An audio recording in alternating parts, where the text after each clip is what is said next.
Hello students, welcome to Gateway Classes. आज हम electronics engineering का यूनिट 1 लेक्चर 5 कवर करेंगे। आज का लेक्चर भी दोनों ही कोड्स के लिए है, code A and code B, मतलब for all the students of BTech, सब ब्रांचेस के लिए हमारा लेक्चर है। ठीक है, तो ये जो टॉपिक है ये दोनों सिलेबस में है, कोड ए में भी और कोड बी में भी। तो आज के जो हमारे टॉपिक्स जो हमें कवर करने हैं वो है फुल वेव रेक्टिफायर, जो दो तरह के होते हैं, एक सेंटर टैप और एक ब्रिज। तो आपके सिलेबस में ब्रिज लिखा हुआ है, लेकिन हम जब तक सेंटर टैप नहीं पढ़ेंगे हम ब्रिज नहीं पढ़ पाएंगे, क्योंकि उसके जो ड्रॉबैक्स है वो ओवरकम करता है हमारा ब्रिज रेक्टिफायर। फिर हम पढ़ेंगे फिल्टर, कैपेसिटर और इंपॉर्टेंट क्वेश्चंस भी हम कवर करेंगे। चलिए बढ़ते हैं आज के लेक्चर की तरफ। तो हमें पता है एक जस्ट ओवरव्यू, रेक्टिफायर क्या होता है, एक ऐसा इलेक्ट्रॉनिक्स का सर्किट जो हमारा कन्वर्ट करता है एसी वोल्टेज को पल्सेटिंग डीसी में। ठीक है, उसे कहते हैं रेक्टिफायर, और मोबाइल के अडेप्टर्स में रेक्टिफायर होता है, राइट, एक एप्लीकेशन है। तो हमारा एसी है जो 230 वोल्ट 50 हर्ट्ज पे आ रहा था, ये फ्रीक्वेंसी है, ये वोल्टेज है। इस वोल्टेज को हमने स्टेप डाउन किया with the help of a transformer, फिर हमने एक रेक्टिफायर को दिया। रेक्टिफायर में डायोड्स लगे होते हैं। अभी तक हमने हाफ वेव रेक्टिफायर पढ़ा है जिसमें एक ही डायोड लगा था। अब हम आगे पढ़ेंगे आज फुल वेव रेक्टिफायर। फिर हम फिल्टर लगाते हैं आगे, यही फिल्टर आज का आपका टॉपिक भी है, इन्हें लिखा हुआ है फिल्टर, कैपेसिटर, राइट। तो ये फिल्टर और फिर रेगुलेटर। तो रेक्टिफायर एक इलेक्ट्रॉनिक डिवाइस है जो कन्वर्ट करता है एसी को पल्सेटिंग डीसी में वन और अदर डायोड से। जैसे हाफ वेव में एक लगता है, फुल वेव सेंटर टैप में 2 लगते हैं डायोड, और ब्रिज में 4 लगते हैं। ओके, एसी को पल्सेटिंग डीसी बिल्कुल सेम वही। रेक्टिफायर दो तरह के, हाफ वेव हम कवर कर चुके हैं प्रीवियस लेक्चर, फुल वेव में 2, सेंटर टैप और ब्रिज। आज मैं आपको दोनों ही फुल वेव रेक्टिफायर कवर कराऊंगी, सेंटर टैप भी और ब्रिज भी। ब्रिज रेक्टिफायर को बहुत अच्छे से प्रिपेयर करेंगे आप। चलिए, फुल वेव रेक्टिफायर वो सर्किट होता है जो कंडक्ट करता है बोथ पॉजिटिव और नेगेटिव साइकिल में। वो हाफ वेव किस में करता था, केवल पॉजिटिव साइकिल में डायोड फॉरवर्ड बायस होता था और आउटपुट मिलता था। नेगेटिव साइकिल में डायोड रिवर्स बायस होता था, आउटपुट नहीं मिलता था। तो एक ही साइकिल में कंडक्ट करता था। लेकिन उस ड्रॉबैक को ओवरकम करने के लिए हमने क्या करा, हमने इस बार फुल वेव रेक्टिफायर यूज किया जो दोनों ही साइकिल में कंडक्ट करता है। कैसे करता है मैं आपको अभी बताऊंगी। दो तरह के होते हैं फुल वेव रेक्टिफायर, एक होता है centre tap full wave rectifier, एक होता है ब्रिज रेक्टिफायर। आज सबसे पहले हम पढ़ने जा रहे हैं centre tap full wave rectifier. तो सेंटर टैप रेक्टिफायर का ये सर्किट है, बहुत ध्यान से सुनना। ये एसी सप्लाई है वही 230 वोल्ट 50 हर्ट्ज, करेक्ट।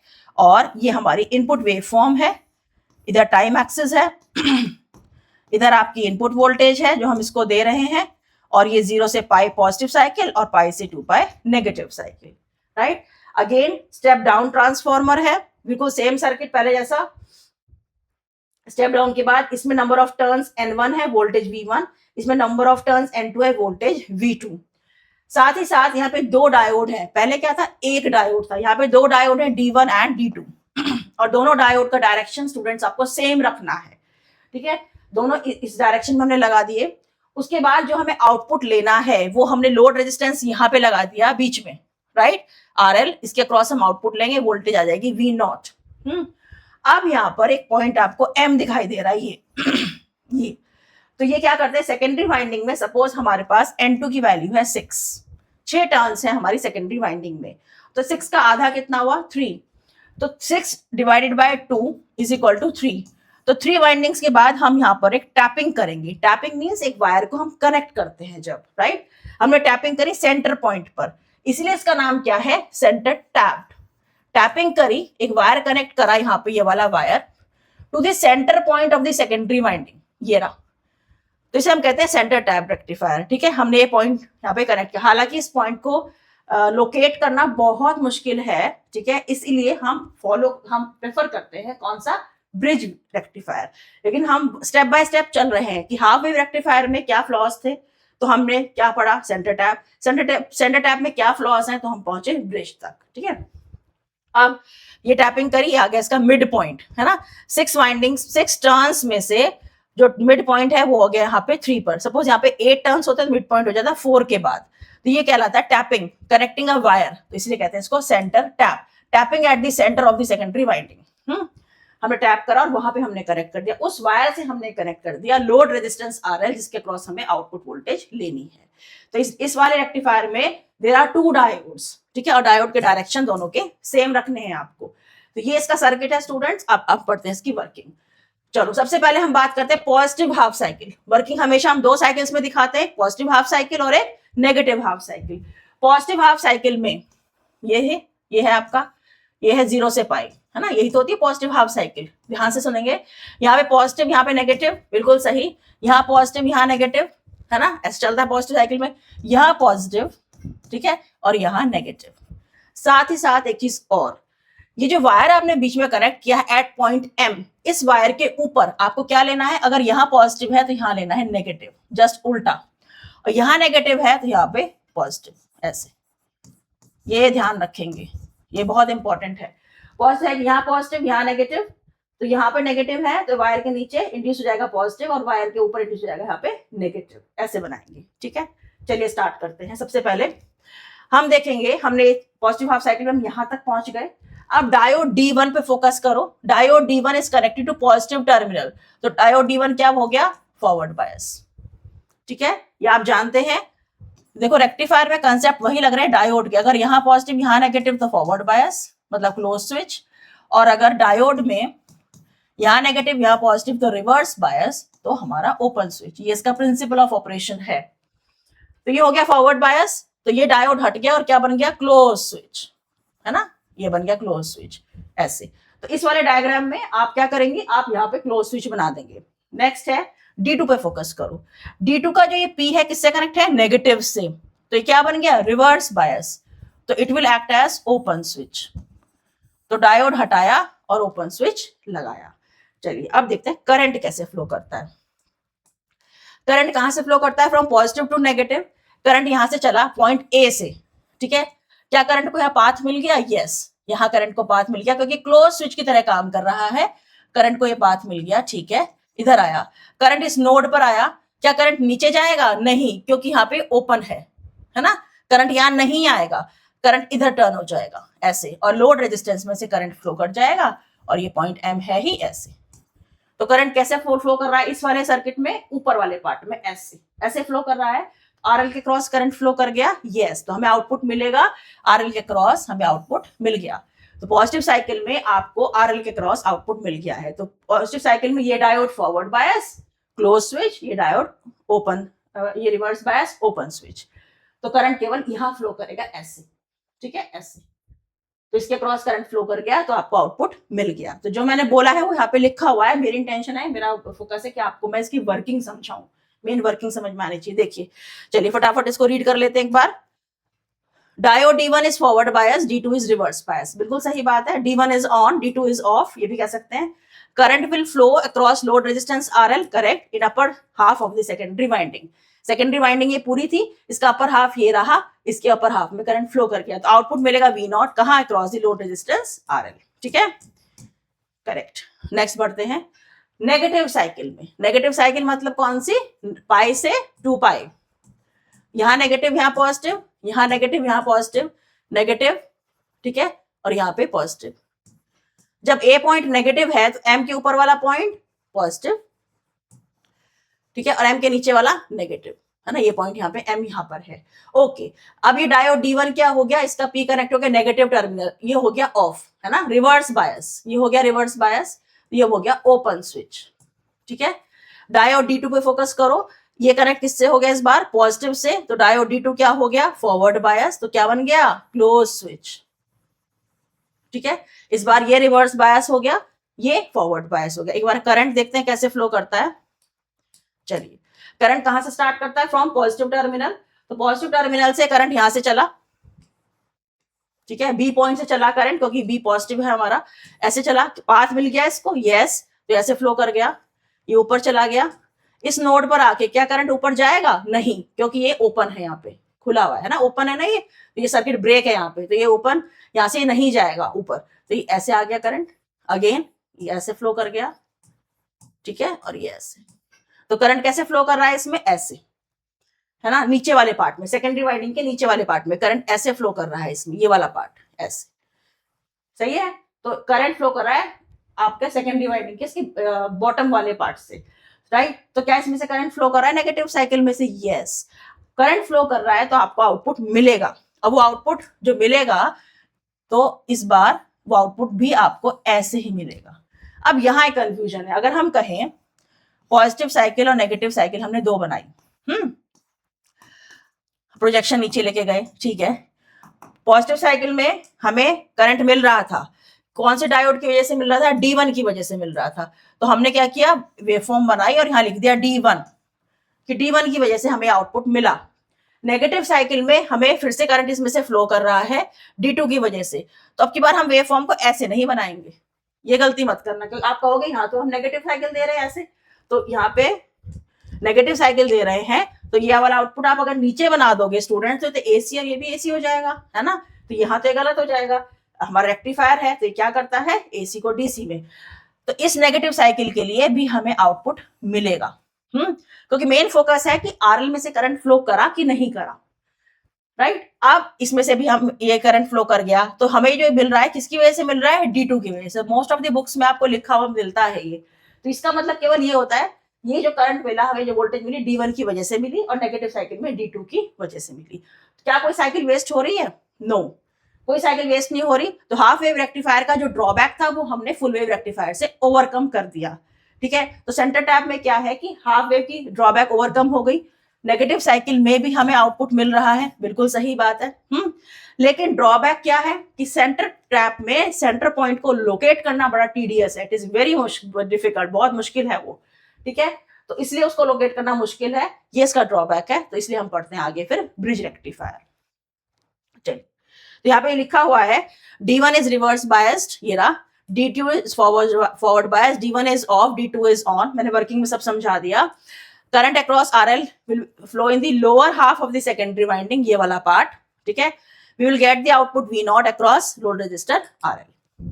चलिए, तो ये हमारी इनपुट वेव फॉर्म थी VI का ग्राफ, ये मैक्सिमम वोल्टेज VM। तो ये इनपुट वेव फॉर्म थी 0 से पाई, 2 पाई के बाद ये फिर रिपीट कर रही है अपने आप को, ओके। उसके बाद प्रोजेक्शंस लेके गए, जहां जो जो पॉइंट कट कर रहे हैं उससे नीचे हम प्रोजेक्शन लेके गए। इन पॉजिटिव साइकिल के लिए वोल्टेज मिल रही है, नेगेटिव साइकिल के लिए वोल्टेज मिल रही है। Again no cycle is wasted, ये इसका एडवांटेज है, कोई साइकिल वेस्ट नहीं हुई, ठीक है। ये आउटपुट वेव फॉर्म का ग्राफ था। और disadvantage, it is difficult to locate the centre point of the secondary winding, therefore हम पढ़ते हैं ब्रिज रेक्टिफायर, इसलिए हम पढ़ते हैं ब्रिज रेक्टिफायर, ठीक है, ओके। अब एक चीज और ध्यान रखना, जो सेंटर टैप है और जो ब्रिज है वो दोनों ही हमारे क्या है, फुल वेव रेक्टिफायर है। तो दोनों की जो वेव फॉर्म है ये वाली सेम रहेगी, आउटपुट दोनों का ही सेम रहेगा, क्योंकि दोनों ही फुल वेव रेक्टिफायर है। तो कंफ्यूज मत होना, वेव फॉर्म दोनों की सेम रहती है, वो आगे हम पढ़ेंगे भी। चलिए, नेक्स्ट टॉपिक है हमारा ब्रिज रेक्टिफायर। तो हम ब्रिज रेक्टिफायर क्यों पढ़ने की जरूरत पड़ी? क्योंकि सेंटर टैप का एक ड्रॉबैक था कि सेंटर पॉइंट को लोकेट करना मुश्किल था, तो हमने पढ़ा bridge rectifier to overcome that problem, right, okay. अब इसमें ब्रिज रेक्टिफायर में अगेन एसी सप्लाई वही 230 वोल्ट, है ना, 50 हर्ट्ज की फ्रीक्वेंसी और हमारी इनपुट वेव फॉर्म, ठीक है। ये हमारी होगी 0 से पाई, पाई से 2 पाई। स्टेप डाउन ट्रांसफॉर्मर बिल्कुल सही है ना, प्राइमरी वाइंडिंग में टर्न्स ज्यादा, सेकेंडरी में कम, पॉइंट ए एंड बी। उसके बाद आपको यहाँ पर ए और बी पॉइंट, ये है ना 2 पॉइंट, यहाँ पे आपको डायोड्स लगाने हैं और ब्रिज रेक्टिफायर में 4 डायोड लगते हैं। और ये बहुत ही इंपॉर्टेंट टॉपिक है, आपके सिलेबस में मेंशन है, तो ये 100% आपके पेपर में आएगा, आना ही चाहिए, ठीक है, ओके। उसके बाद यहाँ पे आपके 4 डायोड लगते हैं। अब इन डायोड को लगाने का तरीका, जिसमें स्टूडेंट अक्सर गलती करते हैं, वो है इसमें जो 2 डायोड हैं ऊपर वाले, वो लगते हैं क्लॉकवाइज। देखो ध्यान से, ये मैंने बनाया पिंक एरो। तो ये डायोड ऐसे बनेगा, ये D1 बनेगा ऐसे और D2 ऐसे, मतलब ये दोनों ऐसे जा रहे हैं ऐसे, तो इन्हें कहते हैं हम क्लॉकवाइज। और जो नीचे के 2 डायोड हैं ये वाले, ये लगते हैं एंटी क्लॉकवाइज ऐसे, ठीक है। पिंक एरोस को ध्यान रखेंगे स्टूडेंट्स, इसमें डायोड की डायरेक्शन को गलत करते हैं, उससे सारी वर्किंग इसकी डिस्टर्ब हो जाती है, ये वर्क ही नहीं कर पाएगा। तो 2 डायोड आप लगाएंगे क्लॉकवाइज, 2 डायोड लगाएंगे एंटी क्लॉकवाइज। आप एक ऐसे रोम्बस बना लेंगे और यहाँ पे स्पेस छोड़ के 4 डायोड आपको लगाने हैं, 2 clockwise, D1 D2 clockwise and D3 and D4 anti clockwise. नाम आप इनको कैसे भी दे सकते हैं। अब इसके बीच में आप लगाओगे लोड रेजिस्टेंस RL, जिसके क्रॉस आप आउटपुट वोल्टेज लोगे V0। क्लियर है, बढ़ते हैं आगे। इन्होंने कहा full wave bridge rectifier has a step down transformer, बिल्कुल सही, 4 diodes D1 D2 D3 D4 and a load resistor RL as shown in the figure. It avoids the need of a center tap transformer, ठीक है। जैसे उसमें centre tap transformer था कि secondary winding में आपने यहाँ पे बीच में टैपिंग करी थी, तो वो ये अवॉइड करता है, तो यही उसकी ड्रॉबैक को इसने ओवरकम किया। अब पढ़ेंगे इसकी वर्किंग। इस डायग्राम में स्टूडेंट्स गलती क्या करते हैं, कई बार वो ट्रांसफॉर्मर ही नहीं लगाते, पहली गलती। दूसरी गलती वो करते हैं कि वो डायोड की डायरेक्शन गलत बना देते हैं। आपने अगर एक भी डायोड की डायरेक्शन गलत कर दी तो आपका आउटपुट नहीं आएगा, ठीक है। तो आप ध्यान रखें, 2 क्लॉकवाइज 2 एंटी क्लॉकवाइज। चलिए पॉजिटिव हाफ साइकिल की बात करेंगे, मतलब हमने यहां से यहां लगाया 0 से पाई, पॉजिटिव हाफ साइकिल लगाई, ठीक है। तो इधर पॉजिटिव इधर नेगेटिव, सही बात है, ये पॉजिटिव ये नेगेटिव, बिल्कुल सही।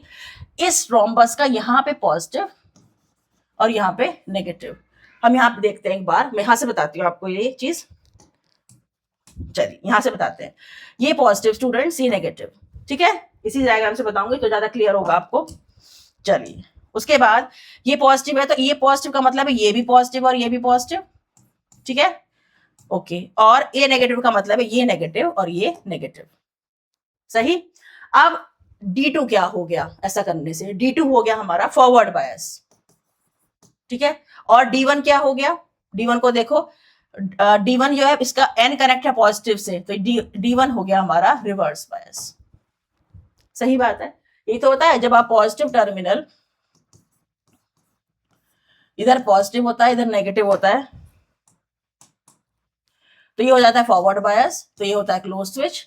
और जब इधर नेगेटिव इधर पॉजिटिव तो ये हो जाता है रिवर्स बायस, हो जाता है ओपन स्विच। ये था हमारा कंसेप्ट, इसी कंसेप्ट को लगाते हैं। अब इसको देखो D2 को, D2 क्या किस कंडीशन में है, फॉरवर्ड बायस में, ठीक है, इधर पॉजिटिव है और इसका ये N वाला टर्मिनल पॉजिटिव से कनेक्टेड है, ये नीचे वाला N वाला पॉजिटिव से कनेक्टेड, हो गया रिवर्स बायस, ठीक है। अब आ जाओ D3 पर, D3 का ये P वाला नेगेटिव से कनेक्टेड है, P वाला नेगेटिव से कनेक्टेड है, तो ये हो गया रिवर्स बायस, ठीक है। D4 पे आ जाओ, D4 का N वाला नेगेटिव से कनेक्टेड है, ये रहा नेगेटिव से कनेक्टेड है ना, तो ये हो गया आपका फॉरवर्ड बायस। तो फॉरवर्ड बायस में दो चीजें हो सकती है ना, फॉरवर्ड बायस में P is connected to positive या N is connected to negative, right, okay. तो इसका मतलब है ये दोनों तो रिवर्स बायस हो गए, बंद हो गए, रिवर्स बायस हो गए। ओपन कौन से रहे, क्लोज स्विच कौन से रहे, केवल D2 एंड D4। तो इसमें एक तरीका और है कि जो ऑपोजिट वाले होते हैं वो कंडक्ट करते हैं हमेशा, ये ध्यान रखना, ठीक है। तो ये चीज हो गई, इसका मतलब हमारे जो करंट फ्लो करेगा, करंट फ्लो देखते हैं, करंट हमारा कैसे, हमने कहा ये दोनों बंद हो गए है ना, ये वाले बंद हो गए, इसको आगे ले जाते हैं। नेक्स्ट डायग्राम में एग्जाम में आप दिखाओगे ये दोनों बंद हो गए और ये दोनों क्या हो गए, क्लोज स्विच हो गए, ठीक है, ये दोनों हमारे क्लोज स्विच हो गए, राइट, यस, ये दोनों क्लोज स्विच है, और ये दोनों हमारे ओपन हो गए। ये तो था, जो रिवर्स बायस है उन्हें ओपन कर दीजिए और जो फॉरवर्ड बायस है उन्हें क्लोज स्विच से रिप्लेस कर दीजिए। इसमें भी आप एग्जाम में 3 डायग्राम बना के आओगे। पहला डायग्राम जिसमें चारों डायोड लगे होंगे, second diagram positive half cycle वाला ये वाला डायग्राम, और तीसरा डायग्राम नेगेटिव हाफ साइकिल वाला अगला डायग्राम। 3 डायग्राम बना के ही आप इसको एक्सप्लेन करके आएंगे एग्जाम में, तभी आपको फुल मार्क्स मिलेंगे। चलिए स्टार्ट करते हैं हम इसकी करंट फ्लो। तो करंट फ्लो कैसे करेगा, फ्रॉम पॉजिटिव टर्मिनल चला यहां से करंट, ठीक है, बिल्कुल ऐसे। उसके बाद करंट इस नोड पे आया, यहां तो ओपन है, इधर तो जाएगा नहीं, इधर जाएगा, ठीक है, सही है, ओके। उसके बाद इधर जाएगा करंट, नो, क्योंकि ये भी ओपन है तो करंट इस नोड से इधर चला जाएगा। करंट फ्लो कर गया RL में से, यस, यहाँ आ गए, इस नोड पे आ जाओ, क्या करंट ऊपर जाएगा, नहीं, ओपन है ऊपर, तो ये नीचे आ जाएगा करंट, ठीक है, ऐसे, यस। यहाँ पे जाने के बाद इधर नहीं जाएगा, अगेन ये ओपन है, इधर आ जाएगा ऐसे। तो करंट का डायरेक्शन देखो आप, जो मैंने एरो मार्क करे वो करंट का डायरेक्शन है। करंट यहां से चला, ऐसे फ्लो करा, ऐसे आया, then this way and then this way. तो RL में से करंट फ्लो कर गया, यस, तो हमें आउटपुट वेवफॉर्म मिलेगी। क्लियर है। तो इसमें क्या हमें कोई सेंटर पॉइंट लोकेट करने वाली प्रॉब्लम थी, नो, कोई दिक्कत नहीं, हमने 4 डायोड लगा दिए, ठीक है। डायोड इतने महंगे नहीं आते, तो वी कैन अफोर्ड कि 2 की जगह हम 4 लगा दें। देयरफॉर हम bridge rectifier is the best rectifier among all the 3, ठीक है। अब आ जाते हैं नेगेटिव साइकिल पे। इसी डायग्राम में मैं आपको नेगेटिव साइकिल समझाऊंगी, तब ज्यादा अच्छा समझ में आएगा आपको। यस, नेगेटिव साइकिल में, यस, ये नेगेटिव, सॉरी यहां से शुरू करते हैं। नेगेटिव साइकिल मतलब ये नेगेटिव ये पॉजिटिव, ये नेगेटिव ये पॉजिटिव, इधर नेगेटिव इधर पॉजिटिव, यहाँ नेगेटिव ये पॉजिटिव, सही है।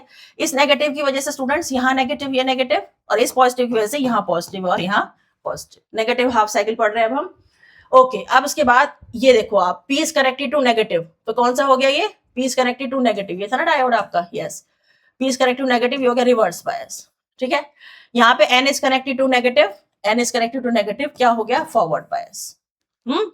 उसके बाद D3 पे आ जाओ, D3 में P is connected to positive, again forward bias. D4 N is connected to positive, it is reverse bias. सही, तो कौन कौन से डायोड बंद हो गए, ये दोनों बंद हो गए, और अपोजिट वाले कंडक्ट कर रहे हैं, जो फॉरवर्ड बायस है वो कंडक्ट करेंगे, तो ये दोनों कंडक्ट कर रहे हैं। ठीक है, तो यहाँ पे हम लगा देंगे क्लोज स्विच अपने तीसरे डायग्राम में, और यहाँ पे लगा देंगे ओपन स्विच। ठीक है, इस डायग्राम पे आ जाते हैं अब हम, ये रहा वो डायग्राम। तो यहाँ पे हमने लगा दिया क्लोज स्विच, यहाँ पे लगा दिए ओपन स्विच। ठीक है, नेगेटिव साइकिल वाला डायग्राम है तीसरा डायग्राम। करंट फ्लो कराते हैं, करंट नेगेटिव से चला, सॉरी करंट पॉजिटिव से चलता है, पॉजिटिव से करंट चला ऐसे, इस बार करंट नीचे से चल रहा है क्योंकि नीचे हमारा पॉजिटिव है, क्योंकि हमारी नेगेटिव हाफ साइकिल है। इधर चला, ठीक है, इस नोड पे आगे करंट इधर जाएगा नहीं, क्योंकि इधर तो ओपन सर्किट है, तो करंट इधर चला जाएगा ऐसे, दिस वे। इस नोड पे करंट आया, ऊपर जाएगा नहीं जाएगा, क्योंकि ऊपर ओपन सर्किट है, इधर आ गया ऐसे, इधर आ गया। ठीक है, नीचे आएगा करंट नहीं आएगा, इधर चला जाएगा, इस नोड से ऊपर चला जाएगा करंट, इधर जाएगा नहीं, इधर आ जाएगा। ठीक है, ऐसे, राइट। तो ये करंट हमारा ऐसे फ्लो कर गया, पॉजिटिव टू नेगेटिव, राइट, ये पूरा ऐसे। तो पाथ क्या होगा करंट का, ऐसे, this way, then this way, फिर ऐसे, ऐसे एंड दिस वे। समझ में आ गया। तो इसके अक्रॉस हमें फिर से करंट मिल रहा है, करंट फ्लो कर रहा है, वोल्टेज ड्रॉप होगा क्योंकि लोड रेजिस्टेंस है, तो अगेन आपको आउटपुट मिलेगा। ठीक है, तो वेव फॉर्म आप देख रहे हो, सेंटर टैप और ब्रिज की बिल्कुल सेम है वेव फॉर्म, लेकिन उसमें प्रॉब्लम थी कि हम सेंटर पॉइंट को लोकेट नहीं कर पाते थे, बहुत मुश्किल से लोकेट कर पाते थे, इसलिए हमने ब्रिज रेक्टिफायर फॉलो किया, जिसमें हमने 2 की जगह 4 डायोड लगाए, और इसमें हमेशा 2 डायोड कंडक्ट करते हैं ऑपोजिट वाले। ये हो गई। इसमें क्या है, D2 D4 क्या हो गए, reverse bias, D1 D3 are forward bias. जो चीज मैंने वैसे बताई वो आपको लिखनी है। D2 D4 are off, D1 D3 are on, current will flow through D3 and D1, correct, and load resistance RL, and we will get output voltage across load resistance RL। इसको आप समझा के आएंगे। तो with the help of 3 diagrams आप इसको समझाएंगे। पहले एक डायग्राम जिसमें चारों डायोड्स लगे हुए हैं, ऊपर वाले 2 क्लॉकवाइज, नीचे वाले 2 एंटी क्लॉकवाइज। फिर आप पॉजिटिव हाफ साइकिल में वर्किंग समझाएंगे, डायोड्स को रिप्लेस कर दोगे by switches, close switch and open switch. जो डायोड फॉरवर्ड बायस है उनको हम रिप्लेस करेंगे क्लोज स्विच से, जो डायोड रिवर्स बायस है उनको हम रिप्लेस करेंगे ओपन स्विच से। ठीक है, उसके बाद during negative half cycle again जो डायोड फॉरवर्ड बायस हो गए क्लोज स्विच से रिप्लेस कर देंगे, जो डायोड रिवर्स बायस है उसको आप ओपन स्विच से रिप्लेस कर देंगे। करंट फ्लो करा के दिखाएंगे एग्जाम में, एरो मार्क करके आएंगे दोनों डायग्राम्स में, तो ये वर्किंग हो जाएगी। ठीक है, चलिए अब वेव फॉर्म मैंने बताया तो दोनों की सेम रहेगी, पॉजिटिव हाफ साइकिल और नेगेटिव हाफ साइकिल बनाई आपने, इधर पॉजिटिव या नेगेटिव। 2 साइकिल्स बना ली, 0 से 2 पाई एक साइकिल, और 2 पाई से 4 पाई दूसरी साइकिल। ऊपर वाली wave form input wave form, नीचे वाली आउटपुट वेव फॉर्म। ध्यान रखना स्टूडेंट्स, रेक्टिफायर में स्टूडेंट्स वेव फॉर्म बनाने भूल जाते हैं। Rectifier is incomplete without the wave forms. आपको सर्किट बनाना है, आपको उसकी वर्किंग बतानी है, ठीक है, और 3-3 डायग्राम बनाने हैं। उसके बाद आप 4th डायग्राम जो बनाना होता है वो वेव फॉर्म का बनाना होता है। तो आपने वेव फॉर्म बनाई, नीचे वाली voltage V0, maximum voltage Vm, positive cycle में वेव फॉर्म मिल रही है, नेगेटिव साइकिल में भी वेव फॉर्म मिल रही है। दोनों की वेव फॉर्म सेम, दोनों वेव फॉर्म इसमें भी सेम है, बस सेंटर टैप की और ब्रिज की वेव फॉर्म इनपुट आउटपुट की सेम है। क्यों? Because both are full wave rectifiers. चलिए अब हम पढ़ेंगे इसके परफॉर्मेंस पैरामीटर्स, जैसे हमने हाफ वेव रेक्टिफायर के पढ़े थे। और परफॉर्मेंस पैरामीटर्स की बेसिस पे हम क्या कर सकते हैं, दोनों रेक्टिफायर्स को हम कंपेयर कर सकते हैं और देख सकते हैं how full wave rectifiers are better than half wave rectifier.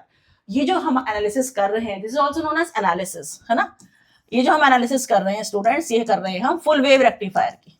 और फुल वेव रेक्टिफायर 2 तरह के होते हैं, एक सीटी सेंटर टैप और एक ब्रिज। तो ये जो एनालिसिस है ये दोनों ही रेक्टिफायर्स की है, ठीक है, सेंटर टैप हो ब्रिज हो, क्योंकि दोनों ही हमारे FWR है, मतलब फुल वेव रेक्टिफायर है। तो सबसे पहली डेरिवेशन जैसे हमने उसमें की थी, again of IDC, formula same, 1/T I d theta, और यहाँ पे 0 से T, T मतलब टाइम पीरियड। टाइम पीरियड क्या है इसका, कितने टाइम के बाद रिपीट कर रही है हमारी वेव फॉर्म। हम क्या क्या रहे थे, AC वेव फॉर्म को हम कन्वर्ट कर रहे हैं DC में। फुल वेव में तो यही था, हाफ वेव में ये साइकिल नहीं आती थी, ये हमारी वेस्ट हो जाती थी। तो यहाँ पर कितने टाइम के बाद ये वेव फॉर्म अपने आप को रिपीट कर रही है, पाई के बाद, 0 से पाई, है ना, पाई के बाद ये वेव फॉर्म फिर रिपीट करिए। आउटपुट वेव फॉर्म है स्टूडेंट, क्योंकि हम आउटपुट वाली बात कर रहे हैं यहाँ पे, ठीक है। तो ये कितने टाइम के बाद रिपीट करिए, पाई के बाद, तो यहाँ ले लेंगे 0 से पाई, और यहाँ पे 1/पाई। उसमें क्या था, 1/2 पाई था, याद हो तो, है ना, 1/2 पाई था, राइट। अब इसमें क्या है, यहाँ पे 0 से pi, I M sine theta D theta. अब यहाँ पर मैंने क्या किया है, इनको सर्कल कर दिया है, तो ये आपको ध्यान रखना है। उसमें क्या था, 2 पाई था, यहाँ पे भी 2 पाई था, यहाँ पे भी 2 पाई था। हालांकि उस 0 से 2 पाई को हमने फिर 0 से पाई कर दिया था, क्योंकि पाई से 2 पाई तो वो 0 था, तो यहाँ पर भी पाई, यहाँ पर भी पाई। आई एम अपॉन पाई को बाहर ले लीजिए, 0 से पाई बचा साइन थीटा। साइन थीटा का integration minus cos theta, minus को बाहर ले लेंगे, कॉस थीटा बचेगा, कॉस पाई माइनस कॉस 0 कर देंगे, कॉस पाई की वैल्यू -1, कॉस 0 की वैल्यू 1, -1 -2 इंटू 2 क्या आ जाएगा, ये +2, 2im अपॉन पाई। वहां पे क्या आया था, im अपॉन पाई। तो ये वैल्यू आप याद भी रखेंगे, और इस डेरिवेशन में जो आपको याद रखना है वो है बेसिकली, आप यहाँ पर डेरिवेशन तो ये हो जाती है, लेकिन जो मेन चीज आपको याद रखनी है वो है पाई और ये पाई, ठीक है। और आई एम साइन थीटा तो पता है, क्योंकि ये साइनोसॉइडल वेवफॉर्म है, इसकी इक्वेशन होगी, और थीटा क्या है, अगेन ओमेगा टी है, राइट। ओमेगा क्या है, इसकी एंगुलर फ्रीक्वेंसी वेवफॉर्म की, which is equal to 2πf। ओके, तो यहाँ पे 2im अपॉन पाई आया, उसमें क्या आया था, im अपॉन पाई, जस्ट यहाँ पे डबल हो गया। आगे बढ़ते हैं, vdc, again idc into RL, है ना। idc की वैल्यू पुट करेंगे, 2im अपॉन पाई, कहां से आई, ये रही। अब क्या करेंगे, अब im की वैल्यू पुट करेंगे, ये im की वैल्यू, im की वैल्यू क्या है, im की वैल्यू है vm upon RL plus RF, जैसे पहले किया था बिल्कुल same. Again RL plus RF को क्या लिखेंगे, RL, अगर RF बहुत कम है, डायोड्स के फॉरवर्ड रेजिस्टेंस कम है, RL से RL कैंसिल, क्या आ गया, 2im अपॉन पाई। तो मैंने यहाँ लिख दिया लर्न, इन वैल्यूज को याद भी रखेंगे। हाफ वेव रेक्टिफायर में आती हैं values im upon pi, full wave में 2im अपॉन पाई। ऐसे यहाँ पे आता है vm अपॉन पाई, यहाँ पे आता है 2vm अपॉन पाई, ध्यान रखेंगे। नेक्स्ट बढ़ते हैं, अब पढ़ेंगे आरएमएस वैल्यू। आरएमएस में वही root mean square, under root, है ना। स्क्वायर किसका, आई का, आई क्या है, आई एम साइन थीटा, इसका स्क्वायर, और यहाँ पर लिमिट रखेंगे 0 से पाई, और यहाँ पे रहेगा पाई, ठीक है, ऐसे याद रखेंगे, बहुत ही आसान है। उसके बाद आई एम को बाहर ले लिया, आई एम स्क्वायर बाहर आ गया, पाई यहाँ पे था, साइन स्क्वायर थीटा को लिखा 1 माइनस कॉस 2 थीटा बाई 2, जैसे उसमें किया था हमने, राइट। अब ये क्या करें, इस 2 को बाहर ले लो, ये आ गया, ये वाला 2 यहाँ पे बाहर आ गया, ये 2 यहाँ पे बाहर आ गया है, ठीक है। अब 1 माइनस कॉस 2 थीटा का आप करेंगे इंटीग्रेशन, 1 का इंटीग्रेशन थीटा, और कॉस 2 थीटा का आएगा साइन 2 थीटा बाई 2। तो यहाँ पे ये जो 2 आ रहा है, ये कौन से वाला 2 है, ये जो 2 है ये आगे यहाँ पे, ठीक है।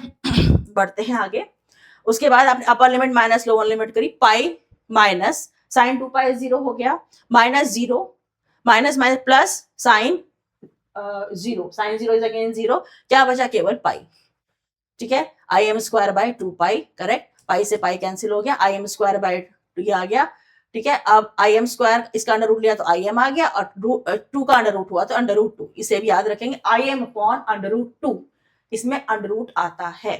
अब आ जाओ V R M S, I R M S into R L, बिल्कुल सही, V is equal to I R से, आई आर एम एस की वैल्यू आई एम अपॉन √2 अभी हमने निकाली।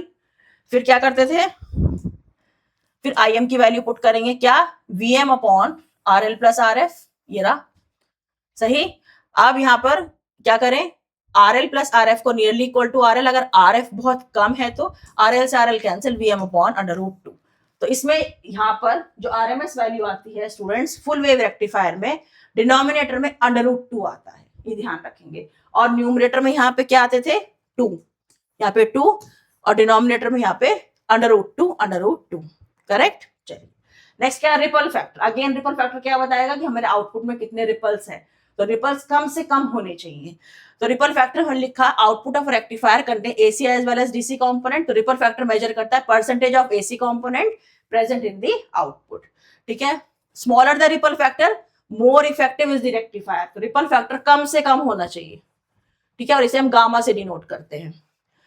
अगेन इसका जो फॉर्मूला है वो है RMS value of AC component upon DC value of output, right, I AC upon I DC. Formula same है, आई एसी का फॉर्मूला यही, आई आरएमएस का स्क्वायर माइनस आई डीसी का स्क्वायर, बिल्कुल सेम फॉर्मूला। फर्क कहाँ है, इनकी वैल्यूज में फर्क है। अब ठीक है, ओके। अगेन हमने क्या किया, IRMS² माइनस IDC², ये वैल्यू रख दी अपॉन IDC है, अपॉन IDC। अब इसको हमने अंडर रूट केवल यहां था, अब हमने अंडर रूट पूरे पे ले लिया ऐसे, ठीक है, जस्ट अ मिनट, यस।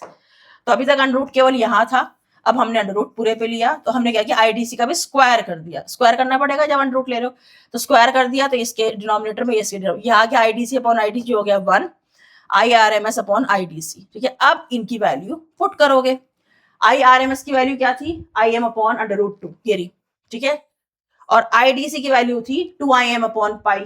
तो जब 2IM अपॉन पाई करा, क्योंकि ये डिवाइड बाय है, तो यहाँ पे पाई ऊपर चला जाएगा, अपॉन 2IM हो गया, राइट। IM से IM कैंसिल, 2√2 आ गया नीचे, पाई का स्क्वायर, पाई की वैल्यू 3.14, तो इसको हमने सॉल्व किया, इट कम्स आउट टू 0.482। उसका रिपल फैक्टर कितना आया था, 1.21, ज्यादा आया था, इसका रिपल फैक्टर 0.482, रिपल फैक्टर कम, तो कौन सा better, full wave rectifier is better than half wave rectifier in terms of ripple factor also, ठीक है। उसका आया था 1.21, मैं लिखा है यहाँ पे, और यहाँ पे इसका है 0.482, रिपल फैक्टर जितना कम आएगा वो रेक्टिफायर उतना बेटर है।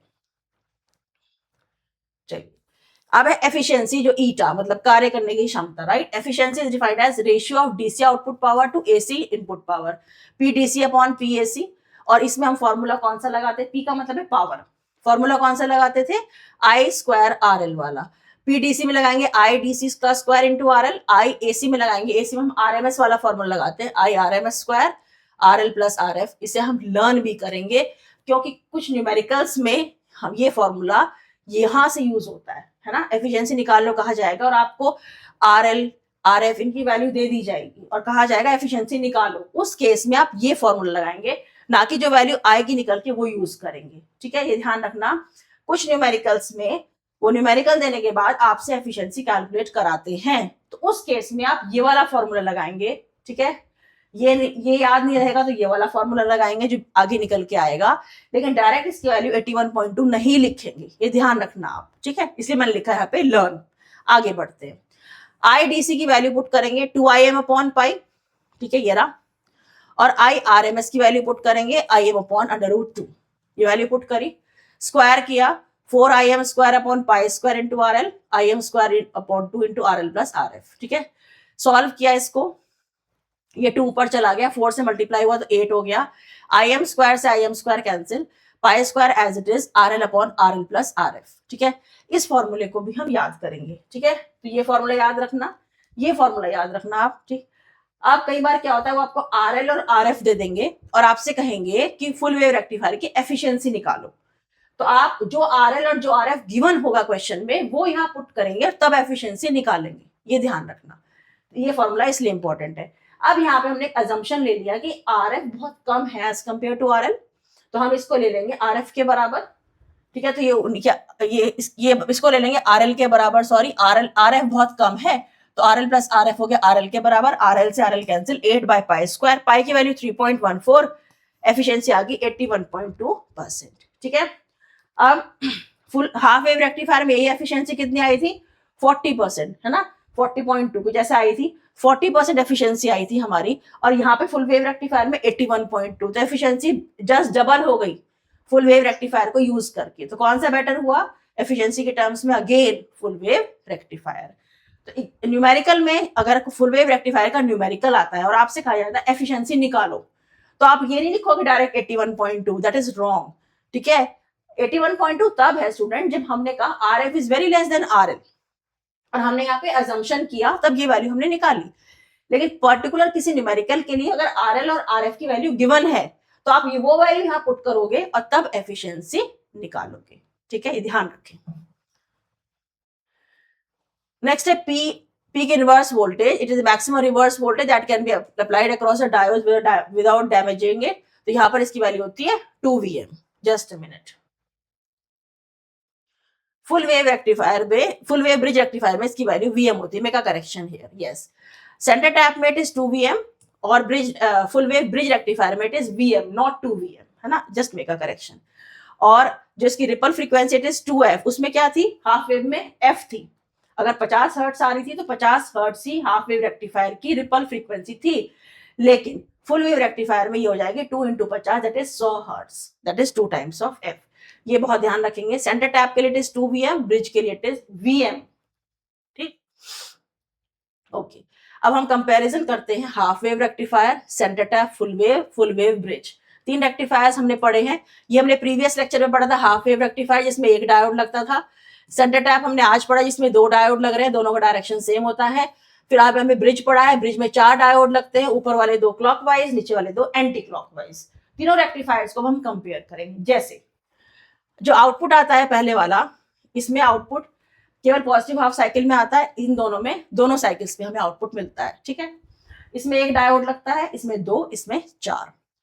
बात करते हैं ये 3, 4 और 5 पॉइंट, मैंने स्टार भी लगाया है, तीनों पॉइंट बहुत ज्यादा ही इंपॉर्टेंट है।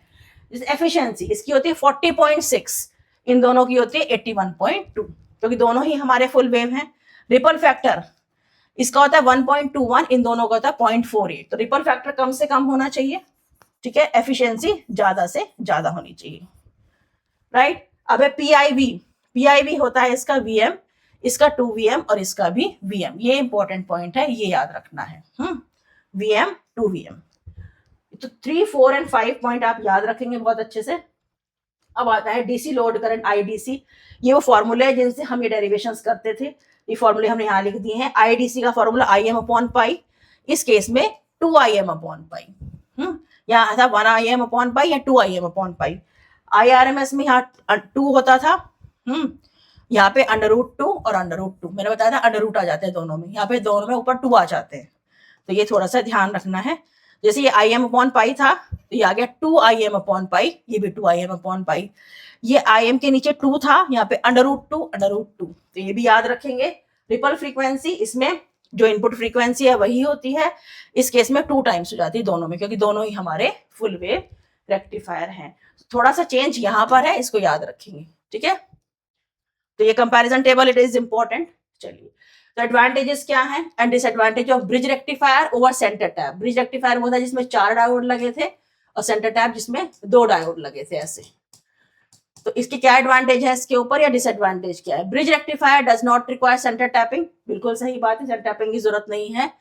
और diode in a bridge rectifier, जो 4 डायोड लगे हैं ब्रिज में, उसमें जो वोल्टेज होगी, एक डायोड रिवर्स बायस में कितना झेल सकता है, वो वीएम है, तो चारों का वो वीएम है। पीआईवी रेटिंग जो है कम है, अदरवाइज उसकी 2 वीएम है। Diode used in a centre tap rectifier are costlier as compare to those used in the bridge rectifier. Okay, उसके बाद डिसएडवांटेज क्या है। डिसएडवांटेज है कि इसमें एक ही डिसएडवांटेज है कि इसमें 4 डायोड यूज होते हैं, पर डायोड का कॉस्ट बहुत कम होता है, तो हम उसको अफोर्ड कर सकते हैं, राइट।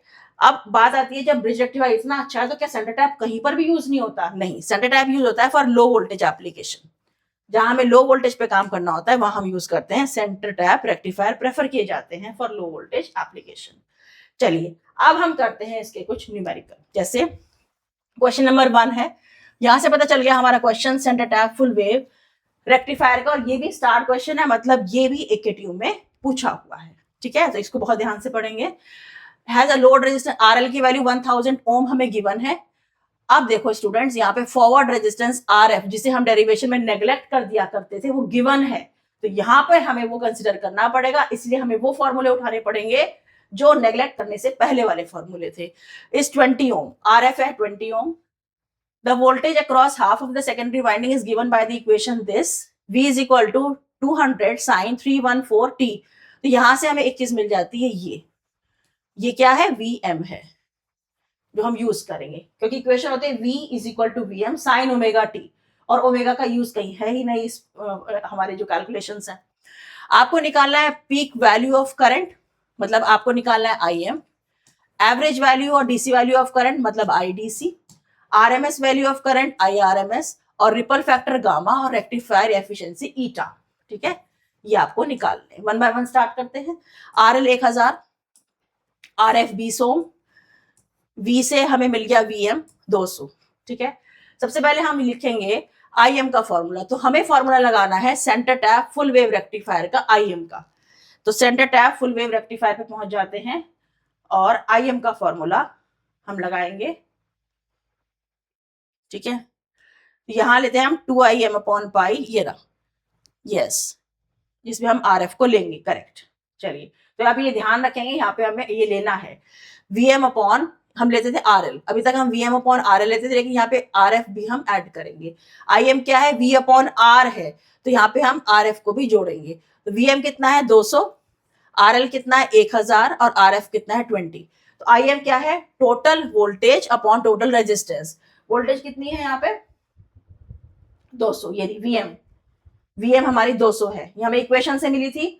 RL 1000, RF 20, यहां से Im आ गया 0.2 ampere. Ampere is unit of current, correct. Next निकालना है हमें average IDC 2Im upon pi. Im की वैल्यू हमने स्टेप 1 में निकाली है, वही पुट कर देंगे। पाई की वैल्यू 3.14 कैलकुलेट कर दिया, अगेन इन एम्पियर्स, क्या आ गया IDC। तो मैंने नोट लिख दिया है, इसको लर्न करेंगे, ठीक है। इस फॉर्मूले को मैं पीछे भी लिख दूंगी एक बार। नेक्स्ट है IRMS। RMS में क्या आता था, डिनोमिनेटर में √2, Im अपॉन √2। Im कितना आया था 0.2, Im ये रहा 0.2, ठीक है। तो Im आ गया 0.2 अपॉन √2, √2 की वैल्यू निकाल पुट कर दी, आ गया 0.141 एम्पियर। फोर्थ क्या निकालना है आपको, यहाँ पे निकालना है रिपल फैक्टर और rectification efficiency. Ripple factor gamma is IRMS upon IDC का स्क्वायर। IRMS अभी आपने निकाला 0.141, IDC प्रीवियस स्टेप में निकाल चुके हैं 0.127 एम्पियर, वो यहाँ पुट कर दिया। कैलकुलेट किया 0.482, नो यूनिट्स, क्योंकि दोनों ही ऊपर नीचे करंट होते हैं और ये हमारा इसका कोई यूनिट नहीं होती। ये आ गया आपका रिपल फैक्टर 0.482, ठीक है। तो यहाँ पे ध्यान रखना, डायरेक्ट आप रिपल फैक्टर नहीं लिख सकते, क्योंकि ये क्वेश्चन आपका जो न्यूमेरिकल है उसमें यहाँ पर ये पूरी जो कैलकुलेशन है RL और RF पे, इन पे डिपेंडेंट है, Vm इन पे डिपेंडेंट है। तो आपको ये क्वेश्चन ऐसे ही करना है। आप जानते हैं कि हमारा सेंटर टैप का जो एफिशिएंसी होती है वो कितनी होती है, पर जितनी होती है वो तब होती है जब हम RF को नेग्लेक्ट करते हैं। तो न्यूमेरिकल में फॉर्मूला कंप्लीट वाला लेना है, ठीक है। अब एफिशिएंसी का फॉर्मूला देखो, ये वही वाला है जो मैंने अभी आपको कहा था लर्न करना, 8 अपॉन पाई स्क्वायर। देखो ये वाला यहाँ पे था ना, ये रहा 8 upon pi square RL upon RL plus RF। इसीलिए हम वो वाला फॉर्मूला लेंगे। RL की वैल्यू 1000, RF की वैल्यू 20, वहां तो हमने 20 को नेग्लेक्ट कर दिया था, मतलब RF को नेग्लेक्ट कर दिया। 8 अपॉन पाई स्क्वायर आ गई 79.5%, ठीक है। तो आई होप, मुझे लगता है कि आपको वो चीज समझ में आ गई होगी कि जब हम डेरिवेशन करते हैं तो हम RF को नेग्लेक्ट करके डेरिवेशन करते हैं, जब हम न्यूमेरिकल्स करते हैं तो हम RF को कंसिडर करके करते हैं, क्योंकि RF क्वेश्चन में न्यूमेरिकल में गिवन होता है एट टाइम्स। नहीं गिवन है तो फिर आप नेग्लेक्ट कर सकते हैं। आज का लास्ट क्वेश्चन, क्वेश्चन नंबर 2, जो है ब्रिज रेक्टिफायर का, ठीक है। ये भी एक फुल वेव रेक्टिफायर है। अगेन मैंने यहाँ पे एक स्टार लगाया हुआ है, मतलब ये AKTU में पूछा हुआ है क्वेश्चन है। Secondary winding VS is equal to 100 sin 50t। इससे क्या मिल रहा है, इससे मिल रहा है आपको Vm, ठीक है। लोड रेजिस्टेंस की value 1 kilo ohm, 1 kilo ohm means 1000 ओम, ठीक है। Vm हमने यहाँ लिख दिया ये चीज, ओके। और ये सेकेंडरी वाइंडिंग की वोल्टेज हमें VS से डिनोट कर दिया है। DC करंट निकालना है, ओके। इस पूरे क्वेश्चन में क्या कहीं RF गिवन है, नहीं गिवन है ना। फॉरवर्ड रेजिस्टेंस ऑफ डायोड, तो उस समय हम उसको ले लेंगे 0, ये ध्यान रखना, ओके। उसके बाद फॉर्मूले को कंप्लीट वाले ही लगाएंगे और RF को 0 रखते चले जाएंगे। अब आपको निकालना है पहले IDC, फिर आपको निकालना है IRMS, फिर आपको एफिशिएंसी ईटा, और आपको निकालना है रिपल फैक्टर गामा। सबसे पहले आपने ब्रिज रेक्टिफायर का फॉर्मूला, IDC का फॉर्मूला लगाया 2Im अपॉन पाई, और Im की value Vm upon RL plus RF, ये वाला फॉर्मूला लगा दिया, ठीक है। अब RF तो 0 ले लिया, RL है 1000, Vm है 100, 2 अपॉन पाई, पाई की वैल्यू 3.14, IDC की वैल्यू आ गई इतने एम्पियर्स या इतने मिली एम्पियर्स, राइट। इतने आप मिली एम्पियर्स पे पहुंच जाओ, 10 की पावर -3, तो ये इधर शिफ्ट हो जाएगा 1, 2 and 3, 63.66 मिली एम्पियर। नेक्स्ट है IRMS के लिए Im अपॉन √2, देखो फॉर्मूले याद होने चाहिए आपको रेक्टिफायर्स के। Im अपॉन √2, Im की वैल्यू फिर से वही रख दी, ये चीज, ठीक है। अब अगेन दिस इज 0, तो 100 अपॉन 1000 √2 आ गया 0.07071 एम्पियर, या फिर 70.71 मिली एम्पियर, या IRMS की वैल्यू आ गई, ठीक है। नेक्स्ट है ईटा का फिर से वही फॉर्मूला मैंने आपको बता रखा है, 8 अपॉन पाई स्क्वायर वाला, RL upon RL plus RF को 0 पुट किया। RL हमें पता ही है क्वेश्चन में, पाई की वैल्यू 3.14, ईटा आ गया 81.2%। अब है आपका रिपल फैक्टर, ठीक है, गामा। IRMS अपॉन IDC का स्क्वायर। IRMS की वैल्यू कितनी आई थी, ये एम्पियर्स वाली ले ली हमने, ये वैल्यू। IDC की वैल्यू ये वाली ले ली, एम्पियर्स वाली, ये पुट कर दी हमने यहाँ पे, ठीक है, ये वाली वैल्यू पुट कर दी, राइट। इसका स्क्वायर -1 कैलकुलेट किया 0.482, नो यूनिट्स क्योंकि ऊपर नीचे इसमें करंट होते हैं और रिपल फैक्टर कोई यूनिट नहीं होती। तो ये कैलकुलेशन आपने ऐसे करी। देखो हमने फॉर्मूले वही लगाए जिसमें RF आता है ना। अगर क्वेश्चन में RF गिवन होता तो वो लिख लेते, RF गिवन नहीं है तो 0 पुट कर देंगे, लेकिन फॉर्मूले वही यूज करेंगे, ठीक। आप ये नहीं कहेंगे हमें तो पता है कि ब्रिज रेक्टिफायर की एफिशिएंसी 81.2 होती है, बस हम डायरेक्ट एक लाइन में लिख के आ जाए, नहीं, वो गलत है।